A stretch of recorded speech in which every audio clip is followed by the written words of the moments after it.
Ayiwa bɛnbaliya bɛ an ni ɲɔgɔn cɛ mais a fɔ adamadenw ka bɛnbaliya tɛ a fɔ kɛlɛ bɛ an ni ɲɔgɔn cɛ an yɛrɛ kun an yɛrɛ dama ni ɲɔgɔn cɛ o tɛ an bɛ se k'a fɔ dɔrɔn an ka yecogow ma kɛ kelen ye an ka faamuyacogow ma kɛ kelen ye taabolow komite ka kan ka taabolo mun ta tɛmɛ sira mun ni komite ka kan k'a ta an bɛ don min na i ko bi pour que an ka se ka baara kɛ parce que n'i ko comité stratégique a bɛ sigilen M5 RFP de tɔgɔ la M5 RFP ni n'an jɛra k'a sigi ɲɔgɔn fɛ an y'a jate minɛ a ka kɛ jɛkulu de ye jɛkulu mun n'a bɛ a hakili jakabɔ Mali yɛlɛmacogo la ka se ka na ni Mali kura ye Mali ka kan ka baara cogo di pour que an ka se o Mali kura ma mun ni mun ka kan ka boloda k'o baaraw ɲɛfɔ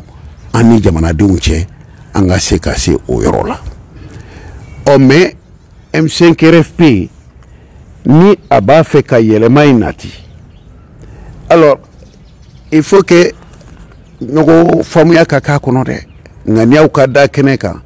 kumaw ka fɔ hakiliw ka falen falen bɛɛ k'i hakilina di bɛɛ k'i hakilina di a bɛ fɔ o ma débat débat ye mun ye e b'i hakilina di ne bɛ n ta di mɔgɔ wɛrɛ b'a ta di an b'u ɲɛsin ɲɔgɔn na an b'a fɔ laban na an ka faamuya sɔrɔ an ka taa ni an bɛ ka kan ka taa ni taabolo mun ye an bɛ bɛn o kan k'o fɔ nka sisan o tɛ yen o débat tɛ yen ka kumaw falen falen o tɛ M5 kɔnɔ sisan yɛrɛ a b'i komi kumaw basigilen tɛ M5 yɛrɛ hakilina kan puisque M5 yɛrɛ t'a hakilina di o gouvernement bɛna ɲɛfɔli mun ye kɛ M5 ye a ka baaraw kan M5 ɲɔgɔn ɲɛ y'o de ye gouvernement kana a ka baara dɔ ɲɛfɔ kɔma segin don ale b'a ka baara la a b'a ka kɔma segin kɛ bɛɛ b'a dɔn hali mɔgɔ mun tɛ misiw min yɔrɔ la i b'a dɔn ko galama tɛ yen bɛɛ b'a dɔn gouvernement baara kɔni o tɛ bi ye o ma daminɛ bi la o temps tɛ mɔgɔ bolo k'i b'o ni fɛn wɛrɛ jɛ ɲɔgɔn fɛ k'i bɛ se k'o fila bɛɛ kɛ i sago la a ka ɲɛ a ka dafa i bolo ka M5 baara kɛ k'a dafa i bolo ka premier ministre kɛ k'a dafa i bolo bɛɛ b'a dɔn a tɛ se ka kɛ anw donna gouvernement kɔnɔ an b'a baaraw dɔn réunion tɛ ban sigi ka fɔ tɛ ban premier ministre bɛ yɛlɛ a bɛ taa président fɛ yen a b'a ka bureau la a bɛ ministrew reçoit a bɛ ambassadeurs reçoit a hakili bɛɛ bɛnnen bɛ o dossiers de ma n'i ko ale yɛrɛ ye ko o tuma la k'a ka dɔ wɛrɛ fɔ ko M5 ye ayi a bɛ gouvernement in de kɔnɔ o de fana ka kan anw yɛrɛ b'a fɛ ale k'o de kɛ minɛ puisque ni danaya dara M5 kan k'a bila o la o jɔyɔrɔ a k'a fa fo k'a dafa mais a kana fɔ a b'a ni fɛn fara ɲɔgɔn kan o fɛn ka taa tiɲɛ a bolo an b'o o kɛnɛ de kan sisan an tɛ se ka ɲɔgɔn ye an ka kuma Mali kura yɛrɛ kan an bɛ kuma la gouvernement ka baara de kan an bɛ kuma la gouvernement ka kunnafoniw de kan ale bɛ kunnafoni di cogo min u bɛ baara la cogo min ko anw da t'o la o kɔni ye dɔrɔn a bɛ ko dɔ kɔma segin ma mais M5 fana ma sigi o kama o M5 kun b'a ka baara la a ye kɛlɛ mun kɛ gouvernement tun b'a ka baara la an ma gouvernement soutenu parce que o ka baara man d'an ye an b'a fɛ gouvernement mun bɛ yan sisan n'o bɛ an tɔgɔ la o ka baara kɛ an k'o soutenu o ka baara ka di an ɲɛ mais o kana an bali anw yɛrɛ fana ka baara M5 k'a ɲɛsin Mali kura la k'a ɲɛsin an ka ɲinifɛnw na an ka se k'o de fɔ minɛ o ni transition dɔrɔn tɛ bɛn o kuma ka bon transition kelen ma a baara ɲɛɲinini ka bon transition kelen ma donc mais ni M5 dɛsɛra k'o kɛ a ye jamana nɛgɛ o puisque a ye kɛlɛ kɛ k'a bɛ n'o de kɛ mais bi an dɛsɛlen bɛ ka sigi yɛrɛ ka o baara ɲɛ sɔrɔ parce que minnu taara gouvernement kɔnɔ olu ko k'u tɛ M5 di mɔgɔ wɛrɛ ma mɔgɔ wɛrɛ tɛ don a kɔnɔ mɔgɔ wɛrɛ tɛ baara kɛ ye n'olu tɛ nka gouvernement b'u bolo o tuma misi ko sonsan fila n'i ko i b'a gɛn ni m'i kɔlɔsi a fila bɛɛ bɛ taa k'i dan parce que a gɛncogo tɛ dafa a fila si nɔfɛ o tuma M5 bɛna i sigi ka gouvernement lajɛ a y'a yɛrɛ kofɔ jamanadenw ye k'a ɲɛsin mun na a bɛ dɛsɛ k'o kɛ wa kuma bɛ yen de alors olu dun bolo dɔwɛrɛ tɛ yen olu b'a ɲana k'a fɔ n'u tora M5 nin kɔnɔ o ye garantie dɔ de ye olu bolo gouvernement na peut-être k'a sɔrɔsiw yɛrɛ denmisɛn minnu ye fanga ta olu fana ka garantie de y'o ye pour que denmisɛnw kana s'u ma wa an t'a faamu n'o tɛ i ka baara i b'a dɔn o ye gouvernement ye baara wɛrɛ min tun bɛ M5 kɔnɔ ni gouvernement baara tɛ n k'an y'o kɛ ɲɔgɔn fɛ mais bi M5 yɛrɛ réunion tɛ se ka daminɛ ni 5h30 ma se fo gouvernement mɔgɔw ka tila u ka baaraw la o yɛrɛ fana u bɛɛ yɛrɛ tɛ se ka na nka o sigilen bɛ M5 kɔnɔ mɔgɔ wɛrɛ tɛ don u nɔ la mɔgɔ wɛrɛ tɛ baara in kɛ M5 yɛrɛ ka kan ka ɲɔgɔn ye kuma mun ni baara mun kan o kuma tɛ ɲɛnabɔ M5 kɔnɔ dɛ o bɛ labɛn primature de la ka ordre du jour dilan ka n'a di an sigilen ma o tuma an ma kɛ M5 ma kɛ gouvernement ka baarakɛden ɲɛfɛ wa a da tɛ kuma la mais baara de bɛ ta ka n'a d'a ma k'a ɲɛfɔ a ye non o y'olu ka taabolo n'u ka faamuya cogo ye anw k'o tɛ bɛn u ka to gouvernement kɔnɔ u ka baara kɛ f'u se dan f'u fanga dan an b'u kɔ an b'u dɛmɛ puisque an ko transition de an m'a fɔ n'anw yɛrɛ tɛ transition na a kana marcher anw bɛ transition marcher li fɛ hali sini denmisɛn minnu nana fanga ta u ye transition kuma sɔrɔ M5 kɔnɔ fɛn caman bɛ u b'a sira kan CNT u y'a sɔrɔ M5 kɔnɔ an ka don memorandum kɔnɔ dɔrɔn a bɛɛ b'a kɔnɔ donc ko o transition nana k'i b'i kun fosi ko ni ne tɛ transition in na ne m'a ta ni mɔgɔ wɛrɛ de y'a ta ne b'a tiɲɛ de non an t'a fɛ a ka tiɲɛ an b'a dɛmɛ a ka marcher mais a ka marcher k'an to an yɛrɛ la an kana falen ka taa kɛ gouvernement ɲɛ an kana falen ka taa an sigi gouvernement mɔgɔw ka laɲini n'u ka taabolow kɔnɔ u ka laɲini n'u y'a sara n'an b'u dɛmɛ de mais o tɛ se k'an ka laɲini bali olu ka laɲini kama transition laɲini bɛ yen gouvernement sira fɛ transition laɲini fana bɛ yen awa M5 ka laɲiniw kɔnɔna fɛ donc bɛɛ k'i ka laɲini ta an ka ɲɔgɔn dɛmɛ u la an k'u dɛmɛ u k'an dɛmɛ mais u kana fɔ an ka laɲini an k'a da kɛrɛfɛ ka tugu u ta kɔ o de b'an ni ɲɔgɔn cɛ an ka kuma in bɛɛ kɔnɔ an y'o de fana fɔ an b'aw kɔ an b'aw dɛmɛ an bɛ transition an b'a fɛ a ka marcher puisque n'i ye fɛn min bɔ i da la k'a ɲɛsin jamana la n'o fɛn ala y'o latigɛ n'e ko n'e sen t'o la k'i b'o kɛ o fɛn tiɲɛni ye o kana ɲa ala yɛrɛ bɛ ba i la donc transition ye an bɛ ala deli a ka marcher parce que an y'a ɲini Mali de kama Mali ma tunu ala y'an sɔn transition na a y'a jɔyɔrɔ kalifa minnu na o fana y'ala ka latigɛw ye o tuma anw minnu ye transition fɔ an da la k'an k'a kɛ ka Mali labɛn kura ye o tuma f'anw ka fara o mɔgɔw kan de k'a ɲini o labɛn ka kɛ sabati kɔnɔ o labɛn ka kɛ ɲɔgɔn faamuya kɔnɔ o labɛn ka kɛ fana i ko an y'a kanu a ka kɛ cogo min a baara dilen bɛ minnu ma u k'i ɲɛsin o baara la sa u k'u farikolo n'u hakili bɛ bɛn o ma anw fana bɛ M5 kɔnɔ an b'u dɛmɛ o la mais o fana k'an dɛmɛ an fana tun bɛ hakilina wɛrɛ minnu ɲini ka Mali kura dilan an k'o hakilina an ka tɛmɛ ni o ɲinini ye ani o ɲaɲinini ye M5 kɔnɔ mais ni M5 tɛ se ka baara kɛ fo ka na olu ka kuma kɔlaseginw na mɛ M5 bɔra a jɔyɔrɔ la jɔyɔrɔ min tun b'a la yanni IBK ka bi o tɛ nin ye plutôt yanni IBK ka bi contrat di tun tɛ k'an ɲɛ o an tun b'an ka laɲiniw de kɔnɔ donc ka taa gouvernement na o dɔrɔn t'an ka laɲini ye dɛ ka Mali kura yɛrɛ dilan o de y'an ka laɲini ye donc ni gouvernement y'a yɔrɔ dɔ ye olu k'o baara ka ɲa an bɛ tɛgɛrɛ fo kun an b'a fɔ alhamdulilayi ala y'an sɔn maaw la mun bɛ k'an kunna wolo gouvernement kɔnɔ anw fana bɛ ala deli an ka kunna wolo dɔ fana labɛn M5 kɔnɔ ni M5 fana hakilinaw ye gouvernement k'o faamu k'an dɛmɛ a la an b'o de fɛ k'o b'a yira ko kuma in gɛlɛyara a gɛlɛya dɔ kɛra mun ye anw y'a yira dɔrɔn k'a fɔ comité stratégique ni président mun tun b'a kunna o président de kɛra premier ministre ye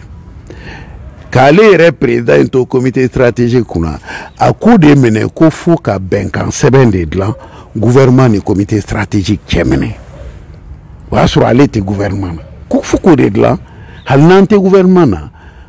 denmisɛn minnu ye fanga ta u k'a dɔn anw ka kɛlɛ de ye nin bɛɛ nati donc fo sɛbɛn dɔ ka dilan bɛnkan de ka kɛ o ka kɛ bɛnkan ye gouvernement ni comité stratégique cɛ an ka hakiliw falen falen u bɛ baara mun na an bɛ se k'u dɛmɛ cogo min anw fana an ka ye ɲɛna ye cogo min ye o fana ka se k'o faamu anw m'o fɔ o an bɛɛ de jɛra k'o fɔ n'a fɔra ko baara dira anw yɛrɛ ma ɔ sisan gouvernement o ni comité stratégique cɛ o bɛnkan papier an ma se k'o sɔrɔ donc gouvernement kelen b'a ta kɛ a mana na mun fɔ an ye o don donc ɲɔgɔn ye minnu bɛ kɛla comité stratégique la anw t'a fɔ réunion don dɛ an b'a fɔ ɲɔgɔn kunbɛn don an b'u kunbɛn gouvernement kana kuma dɔ fɔ an ye réunion tɛ o n'i ko réunion hakilinaw de bɛna falen ye n'i ko an ka taa ɲɔgɔn kunbɛn i bɛ mun kunbɛn hali n'u nana wulada fɛ 5h30 de temps t'u bolo mun b'u da i b'o de lamɛn u bɛ wuli ka taa u b'a fɔ sini baara b'an bolo ou bien rendez-vous b'an bolo hali discussion tɛ o sigikafɔ ni ɲɔgɔn ɲɛ tɛ kelen ye o donc an tun bɛ ɲɔgɔn ɲɛw de kɛ comité stratégique fɔlɔ kɔnɔ o tun ye ɲɔgɔn ɲɛ minnu ye kun b'a la a kun bɛ fɔ an ye yan'an ka se yen an bɛ miiri an ka kan ka taa kuma minnu fɔ a kuma in a ɲɛsinnen bɛ mun na mun gɛlɛya bɛ se ka bɔ a kɔnɔ an bɛ bɔ o gɛlɛyaw kɔnɔ cogo min an b'o bɛɛ dɔn mais bi ci bɛ bila i ma dɔrɔn k'i ka taa ko ɲɔgɔn ɲɛ bɛ yen hali a kun tɛ f'i ye fɔlɔ i mana don olu yɛrɛ mana kun mun sɛbɛn ka na n'o ye u b'o de f'i ye ka taa an b'a fɔ o tɛ comité stratégique ye o kɔni i welela de ka taa kuma sara i la n'o tɛ ɲɔgɔn ɲɛ tɛ réunion ani rencontre tɛ kelen ye anw tun bɛ réunion de dɔn comité stratégique kɔnɔ an kun tɛ rencontre dɔn rencontre o kun ye mɔgɔ minnu bɛ bɔ kɔfɛ ka na an n'u bɛ ɲɔgɔn kuma ɲɔgɔn ɲa an n'u bɛ ɲɔgɔn u bɛ na an b'u kunbɛn ou bien an bɛ taa u b'an kunbɛn o ye rencontre ye mais ni réunion bɛ min anw ɲɛ tɛ réunion na puisque anw tɔgɔla kuma t'a la olu ka lakalikan kumaw de b'a kɔnɔ o y'a yɔrɔ dɔ ye jamana kalifara an na tuma min an ka réunion ka kan ka caya k'a fɔ baara dira an ma sisan de kunu baara kun t'an bolo mais a dira an ma sisan minnu bɛ baara la an k'u dɛmɛ mais an kana sigi dɛ f'an fana ka hakilinataw de caman ɲini sa k'a kɛ ka minnu bɛ baara la k'u dɛmɛ n'a ye réunion ye siɲɛ kelen kunɲɔgɔn kɔnɔ a bɛ daminɛ 17h30 yɛlɛma ni yɛlɛma tɛ fila ye yɛlɛma kɛra dɛ mais est ce que yɛlɛma mun don a ka ɲi M5 ma wa n'a ka ɲi gouvernement ma an bɛ tiɲɛ fɔ a ma ɲi M5 ma donc ni gouvernement sigira ale kana kɛ sababu ye ka M5 bɔ da la ka M5 ka ko nagasi k'a dɔgɔya k'a jɔyɔrɔ dɔgɔya kuma kɔnɔna na an ma bɛn o kow fana la donc ɲɛfɔli de bɛ taa k'a ɲɛ mais donc anw bolo waati mun na anw tun bɛ se ka na ni laɲiniw ye ka hakili jagabɔ ka tɛmɛ sira kuraw ɲini pour que mali kura ka sigi sen kan o waati jɛyana sa dɛ sisan an tɔ kɛra an bɛ taa lamɛnli de kɛ mais an ni yɔrɔ kuma t'a la an ni yɔrɔ kuma tɛ yen lamɛnli mun bɛ kɛ fana o bɛ kɛ dɔrɔn k'a yira k'a fɔ awa M5 fana b'a la dɛ mais ne m'a fɔ M5 t'a la dɛ mais u k'an bila an k'an ni yɔrɔ kuma fɔ u bɛ gouvernement kuma fɔ u yamaruyalen don n'o ye anw tɛ se k'u bali k'o fɔ mais est ce que kuma wɛrɛ t'anw bolo ni gouvernement ka kuma lamɛnli tɛ wa o tɛ tiɲɛ ye o tɛ tiɲɛ ye jamana wɛrɛw la i bɛ nin n'a situation façonw ye hali maa mun bɛ nin tɔn façonw ɲɛfɛ ni baara dira a ma gouvernement kɔnɔ o bonya kama a yɛrɛ de fɔlɔ bɛ démissionner ka bɔ a jɔyɔrɔ la nin tɔnba façon kɔnɔ pour que danaya ka da mɔgɔ wɛrɛ kan baara ka se ka continuer mais a fila bɛɛ i t'a bila i nɔrɔ a la n'anw kumana ko place ko don k'anw de bɛ jɔyɔrɔ ɲini na mɔgɔ mun ko jɔyɔrɔ fila k'a kelen b'a ta ko da tɛ maga kuma la o ka place ɲini ko tɛ fɔ ne ta bɛ fɔ ɲɛ mun na ni n t'a fɔ n b'a fɔ o tuma i sira n'a ɲɛ dɛ ou bien a bɛ dɔɔnin d'i ma i b'o dun quoi e b'i ma kun kuma kan an ka tiɲɛ fɔ ɲɔgɔn a tɛ bɛn alors an bɛ fɛn mun fɔ gouvernement k'a dɔn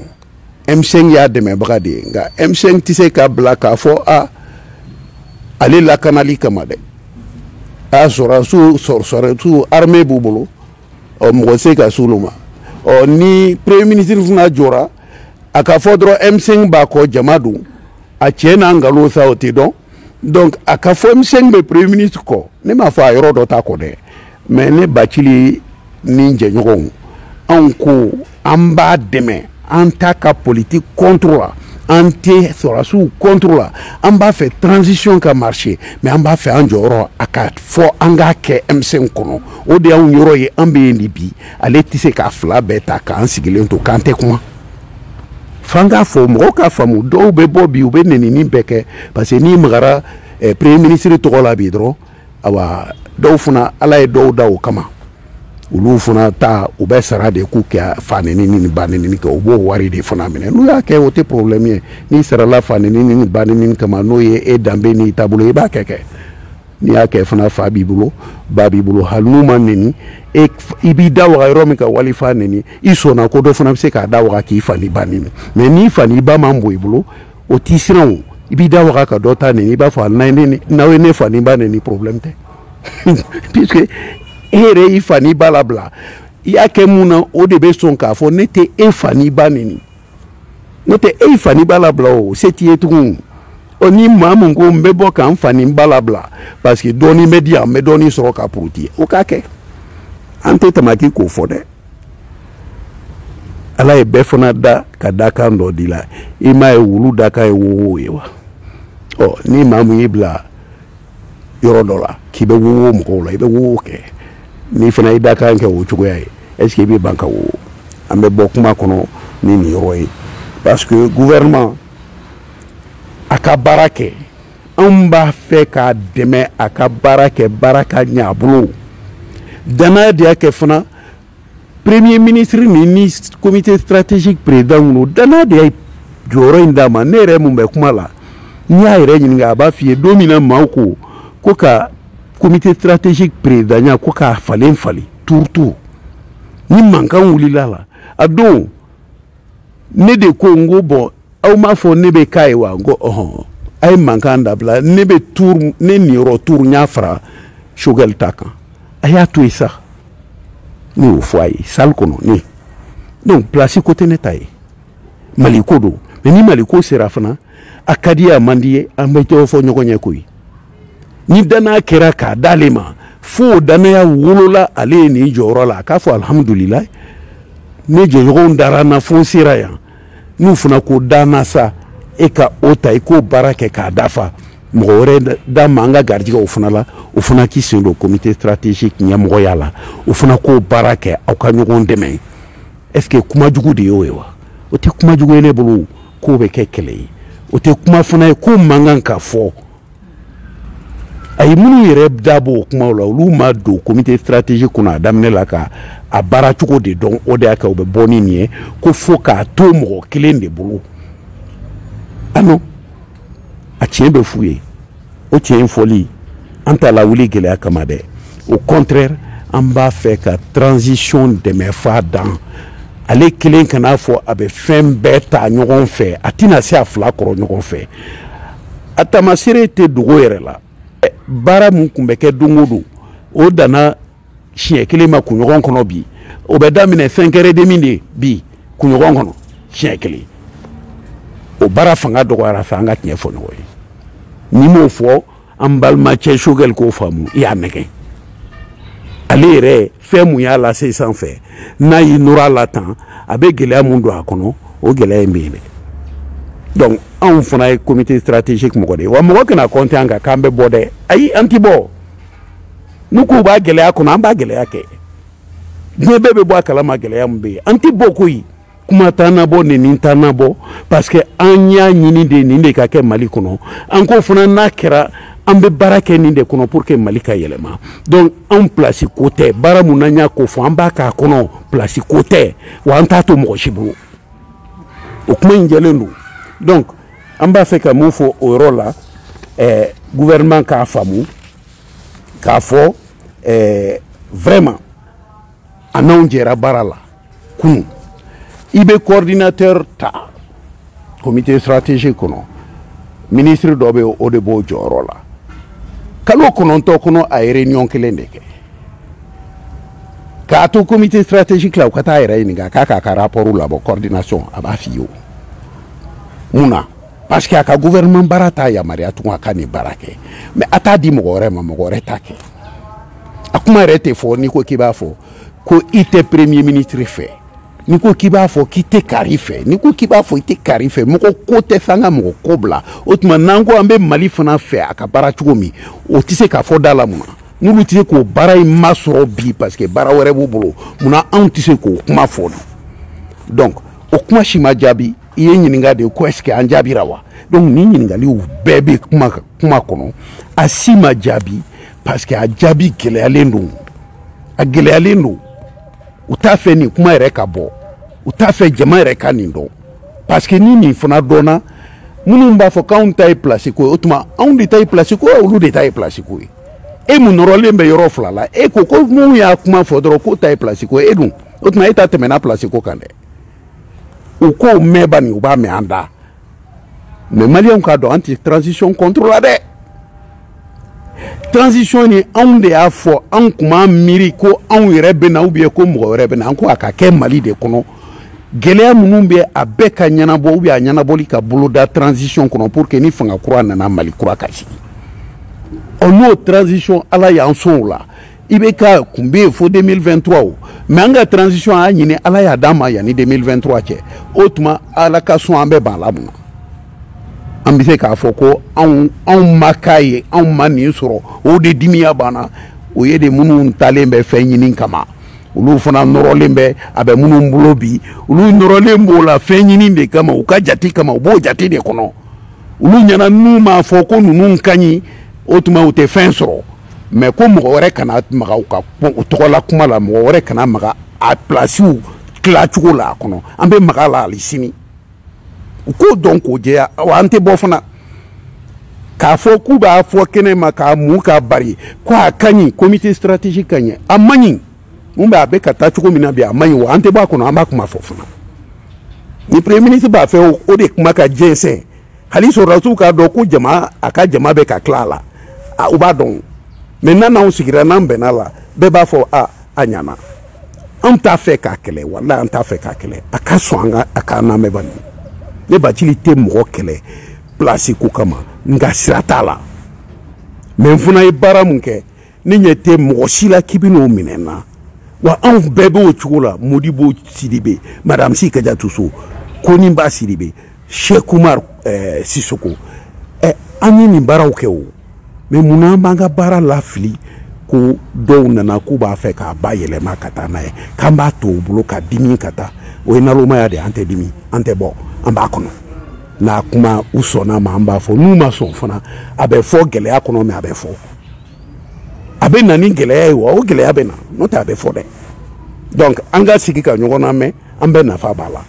minnu b'a ɲɛna ko fa neni b'a ɲɛnabɔ u ka si ka fa neni n'i y'i da fa mɔgɔ fa la dɔrɔn i fa labila o t'i da i ka so kɔnɔ bani i b'a fɔ nin ma ne fa neni de n'o tɛ ne ye fa neni cogo min fɔ ma bɛɛ bɛ se k'a fɔ n ye ba neni cogo min fɔ ma bɛɛ bɛ se k'a fɔ i b'a fɛ fana dɔ ko fɔ i ba ma i b'a sɔrɔ e ba t'i bolo da la i fa t'i bolo da la o y'i kungo ye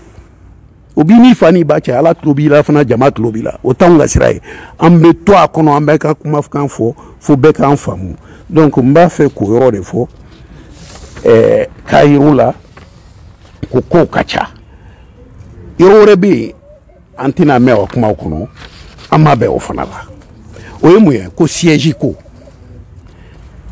dɔw ko premier ministre ko k'an bɛ opposition ka siège mun na k'a bɛ yen sara $1,000,000 kalo la an ka to yen dɔw ko ayi a tun fɔra de yan n'ale ka kɛ premier ministre k'an ka siège dɔ ɲini an bɛɛ ka jɛ k'a sara yɔrɔ dɔ yɛrɛ kun sɔrɔ la o kun kɛra 100,000 ni 20,000 ye donc o kun sɔngɔ ka dɔgɔ ale kan bɛ yɔrɔ ma o po siège mais an ka taa ale kelen ka yɔrɔ la a bɛ mun sara a b'an hakili la jigin fɛn wɛrɛ la an tun bɛ semasi la ka o ji min an gɛn bɛɛ ɲɛna o donc n'an taara mɔgɔ kelen sagona yɔrɔ la ale de b'a wari sara ka o ji m'a fɔ ale de b'a ka siège sara wa ale de b'a ka courant sara wa ale de b'a ka ji sara wa hali sini a b'an gɛn a m'a fɔ wa a m'an gɛn wa n'an taara yɔrɔ fana la Choguel kelen bɛ mun sara sini ni n'a ma bɛn n'a ko i kana se yen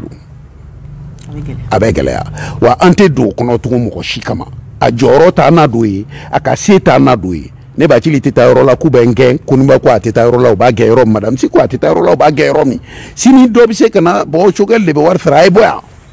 o mɔgɔw b'a kɔ u tɛna tamaki k'a fɔ an ɲɛ an b'u dɔn u b'an neni déjà an ma foyi kɛ kuma tɛ n'an taara a ka yɔrɔ la k'ale kelen b'a sara an b'a fɔ an tɛ ne kɔni tɛ taa wa n'u ko an bɛ to yen o tuma siège ko kuma ma ban a tɛ to Choguel sago la a y'a daji tu minnu da n'olu fana bɛ sigi o kan u k'a dɔn n'a ka di u bɛ si ka Choguel daji kunu dɛ mais anw fana tɛ bɔ nin kuma kan an ma bɔ a kɔnɔ a kuma ma ban wa a bɛ fɔ hali sini wa jama yɛrɛ fana y'a jira ko bɛn tun ma kɛ nin kan dɛ Choguel kɛlen ministre de nin yɛlɛma nana n'o tɛ bɛn tun kɛra de k'an ka yɔrɔ ɲini an bɛ mun sara n'a kɛra premier ministre o ye chance dɔ ye mais an bɛ yɔrɔ mun ɲini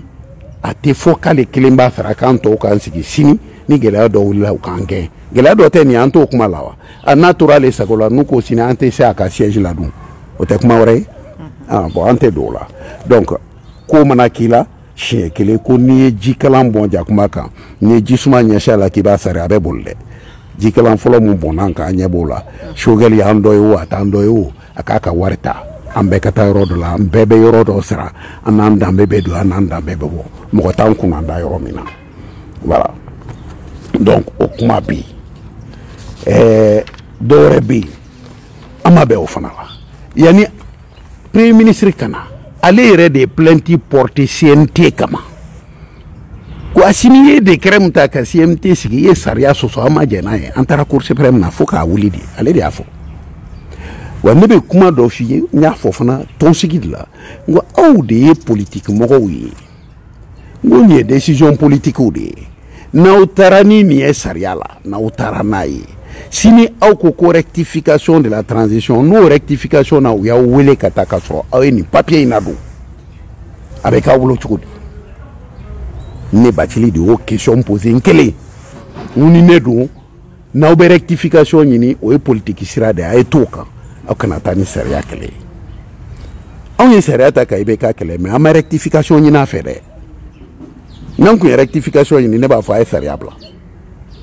parce que sariya n'i y'a ta i bɛ ko tiɲɛ de fɔ a kɔnɔ sariya y'a fɔ cogo min i bɛ d'an ye anw y'o de ta ka i bɛ k'a kɛlɛ n'a ye an b'a fɔ a k'a ka régime rectifier k'a nadon a yɛrɛ y'o fɔ gouvernement d'union an ko a t'o la an tɛ rectification n'ale fɛ donc an ye sariya kɛlɛ kɛ a jɛlen ɔ n'aw y'o kɛlɛ kelen ta ka taa denmisɛnw nɔfɛ u ka fanga in na ɔ aw kun t'a kɔnɔ aw ye kɛlɛ ta ne de ko aw ye n ko aw de ko ka a rectifier n ko n'a rectifiera n'aw welela o n'aw donna ka nin to cour suprême na n ka kuma bɛ gɛlɛya aw bolo aw bɛ na mun fɔ ɔ o dun de kɛra ala y'o kɛ premier ministre ko k'u ye ɲaɲini mun sɔrɔ a la ka bɛnkan a ka dilan cogo min o kɛra politique sira fɛ sariya sira ka bila ale yɛrɛ da de y'o fɔ nka a y'o décider a n'a ɲɔgɔnna minnu bɛ premier ministre fɛ yen ou bien gouvernement na anw minnu bɛ comité stratégique kɔnɔ u y'an ladɔnniya la de a kuma ma fɔ an ye an ma ɲininka est ce que a ka kan ka kɛ wa a man kan ka kɛ wa alors que aw de tun ye bɛɛ da don a la ko bɛɛ k'i da don kɛlɛ in na sariya kɛlɛli la fo a ka to sariya ta la parce que mali kura tɛ taa sariya kɔ aw de ye comité bɛɛ da don a la hali anw mun tun ko k'aw k'a dabila aw banna a y'an bɛɛ don a la k'an bɛɛ kɛ a kɛlɛ kɛbaga ye mais aw bɛ bɔ a la aw tɛ mɔgɔ ɲininka aw ma sigi aw ni mɔgɔ ma kuma aw yɛrɛ dama taara sigi dɔrɔn ko bɔn an ka solution politique ɲini o ye ko taabolo ye fo aw bɛ tila k'a fɔ ko a rectification kɔrɔ ye mun ye place mun kun n'a kun kan ka di M5 ma o k'o d'aw ma aw bɛ mɔgɔ kuraw la don o dɔ de ni anw kumana k'an bɛ place ɲini na olu dun ka ko bɛɛ ye place ko de ye a ye dɔ fara gouvernement ka mɔgɔ wɛrɛw ka don a ye dɔ fara CNT ka mɔgɔ wɛrɛ ka don o place ko kuma bɛ jɔn da de ye a t'anw da o mais n'anw ye fɛn o fɛn fɔ ko an ma place sɔrɔ minnu bɛ nin kuma fɔ u ka miiri dɔɔni sa u bɛ te ka fɛn fɔ n'i b'i yɛrɛ neni souvent i tɛ bɔ a kalama k'i b'i yɛrɛ neni nka yɛrɛ neni kuma b'a kumaw kɔnɔ donc o fana ka bɔ yen nin ye n tilalen ye i bɛ caman ye aw ɲɛ bɛ dɔw la u bɛ bɔ k'olu ye M5 porte parole ye an m'a dɔn o tilara yɔrɔ min na jɔn y'a d'u ma jɔn y'a fɔ ka k'an ka porte parole ye comité stratégique kɔnɔ an t'a dɔn mais sisan n'i tugura premier ministre kɔ dɔrɔn fɛn o fɛn ka di ye n'i y'a kɛ ne b'a ka mɔgɔw la u ka kan n'o tɛ dɔw ye kuma ta ni M5 tɔgɔ ye a mariya kun t'u bolo a wagati la an t'o kalama bon n'i y'a lajɛ fana kuma dɔw bɛ fɔ o yɛrɛ bɛ bɛnbaliya don mɔgɔw ni ɲɔgɔn cɛ k'a da mun kan n y'a f'i ye sisan neniniw bɛ kɛ nenini bɛ kɛ mais i tɛ mɔgɔ bɔlen ye i b'u ye premier ministre kɔ mais i tɛ o bɔlen ye k'a fɔ vraiment ne nɔfɛ jama hali ni ne kanubaga de y'aw ye ne fana baarakɛɲɔgɔn kɔrɔw de ye ninnu ye an jɛra ko dɔ ma aw kan'u neni hɔrɔn tɛ neni kɛnɛ ma mais n'aw bɛ k'an neni kɛnɛ ma an tulo b'aw la aw b'a nɔfɛ fɛn tɛ bɔ a la aw ka neni tɛ dabila est ce que bɛn bɛ na wa a ka gɛlɛn donc ni mun ko i ni ale tɛ n'a ko ku ne ko bananku ko e y'a jugu di ni ku ni bananku bɛɛ bɛ sugu la a bɛɛ da bɛ ɲininka dɛ a bɛɛ ta bɛ ɲininka a yɛrɛ bɛɛ bɛ se ka tobi o tɛ problème ye o donc maaw bɛ neni i fa bɛ neni i ba bɛ neni don o ngu ka mɔgɔ dɔ taara ka denmisɛn dɔ minɛ ka bɔ k'a kɔfɛ k'a minɛ k'i bolo bila kun k'a ka téléphone ta k'a bugɔ o fana bɛ ye de premier ministre nɔfɛ ko munna o denmisɛnw taara réunion yɔrɔ la n'an ka réunion bɛ kɛ ale de nɔfɛ mɔgɔw bɛ caya ye tɛgɛrɛ fɔ la ye mais mɔgɔ wɛrɛ kana taa n'i t'ale nɔfɛ mɔgɔ ye n'i taara k'i ka taa bɔ ka bɔ yen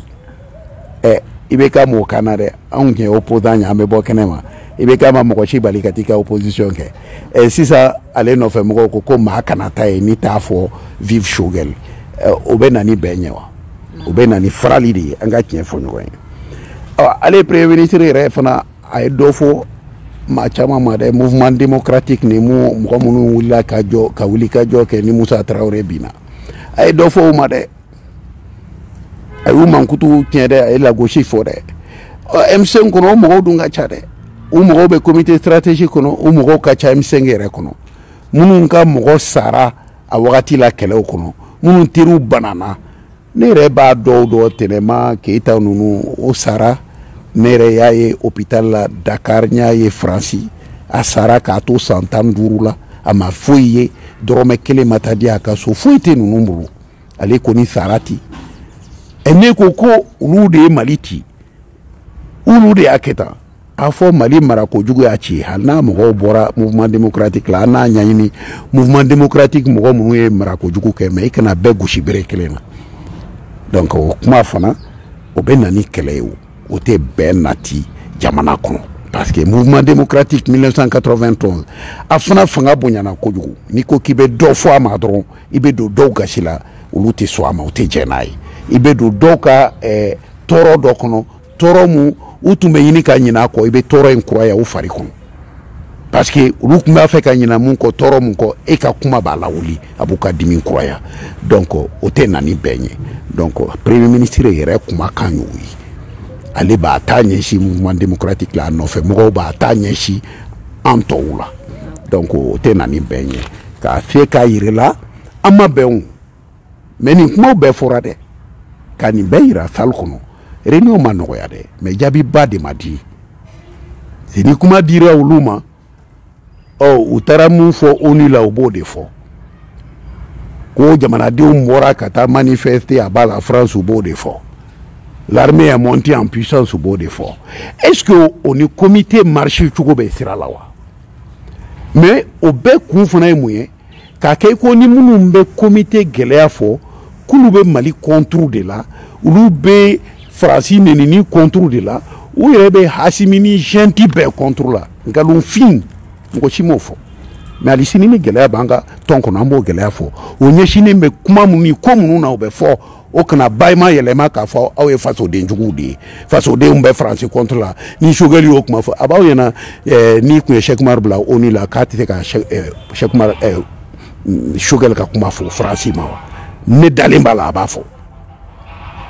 n'i ye ne Bacili bila yen n b'a fɔ hali a tama kite na wa ne y'a fɔ n y'a sɛbɛn yanni ONU cɛ ne ye mun fɔ Faransi ma vidéo bɛ yen donc o tɛ se ka kɛ cɛya kura ye ko o ye mɔgɔ kelen ta ye jamana in kɔnɔ mais ni Ala y'a garijɛgɛ d'e ma e de ka taa kuma an bɛɛ tɔgɔ la o kana kɛ k'a fɔ ko ni maaw ye fɛn fɔ i n'u cɛla la ko o bɛ kɛ ko olu bɛ Faransi de dɛmɛ u tɛ Russie fɛ u bɛ Ukraine de contre la mais o ye naganagakan de ye sa an b'an ka jamana gɛlɛya fɔ an b'an ka tɔn gɛlɛya fɔ o ni mɔgɔ ko tɛ sira la o ni ko an tɛ jamana fɛ o tɛ sira la o ni ko an bɛ dɔ contre la jamana kɔnɔ o tɛ sira la an b'an ka tɔn la kuma de fɔ a gɛlɛya o ka dɔn ka faamu voilà ne bɛ dan ye